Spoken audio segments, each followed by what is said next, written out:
16ই ডিসেম্বরের বঙ্গভবনের গেটে শুধুমাত্র আবু সাইদের ছবি কেন? যার যেখানে প্রাপ্য।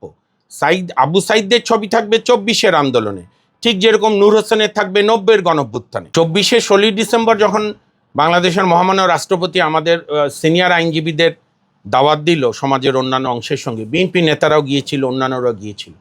প্রথম তো আমার ওইটা গিয়ে মনে হলো যেন আমি বিধবার বাড়িতে এসেছি। বিজয় দিবসের যে আনন্দ থাকে, বিজয় দিবসের যে শৌর্য বীর্য থাকে, সেইটা অনুপস্থিত। কারণ ইউনূসরা তো 16ই ডিসেম্বরে বিশ্বাস করে না। তার চেয়ে যেটা বড় আমার কাছে বেখাপ্পা লেগেছে, 16ই ডিসেম্বরের বঙ্গভবনের গেটে শুধুমাত্র ইয়ার ছবি থাকবে কেন? আবু সাইদের ছবি কেন? দেখেন, আমাদের মহান ভাষা আন্দোলনে সালাম, বরকত, জব্বার, রফিক শহীদ হয়েছিল। আমরা ভাষা আন্দোলনে তাদের ছবি রাখি, কিন্তু আবার যখন 26শে মার্চ 16ই ডিসেম্বর পালন করি তখন আমরা মুক্তিযুদ্ধের বীর শ্রেষ্ঠদের ছবি রাখি। আবার মুক্তিযুদ্ধের বীর শ্রেষ্ঠদের 52-র ভাষা আন্দোলনে রাখি না।